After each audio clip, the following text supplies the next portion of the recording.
আসসালামু আলাইকুম। আমি আসলে আজ খুবই সাম্প্রতিক সময়ে মধ্যপ্রাচ্যের উত্তেজনা নতুন মাত্রা পেয়েছে। সৌদি আরবে মিসাইল হামলার খবর ছড়িয়ে পড়তেই বিশ্বজুড়ে শুরু হয়েছে উদ্বেগ ও আলোচনা।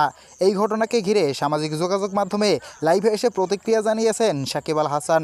সাকিব লাইভে বলেন, এই ধরনের হামলা শুধু একটা দেশের উপর আঘাত না, এটা পুরো বিশ্বের শান্তির জন্য হুমকি। আমরা যারা বাইরে থেকে দেখছি, আমাদের উচিত মানবতার দিকটা আগে ভাবা। তিনি আরও বলেন, যুদ্ধ কখনো সমাধান আনতে পারে না, যত বড় শক্তিশালী দেশই হোক, শেষ পর্যন্ত ক্ষতি হয় সাধারণ মানুষেরই। তিনি তার বক্তব্যে স্পষ্ট করেন, তিনি সবসময় শান্তির পক্ষে।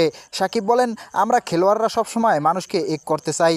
মাঠে যেমন প্রতিদ্বন্দ্বিতা থাকে, তেমনি মাঠের বাইরে আমরা সবাই এক। এই লাইভের পর ভক্তদের মধ্যে মিশ্র প্রতিক্রিয়া দেখা গেছে।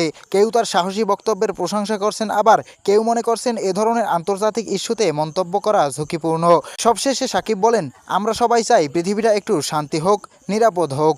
এই বিষয়ে আপনার কি মতামত? কমেন্ট করে জানিয়ে দিন আমাদের কমেন্ট বক্সে।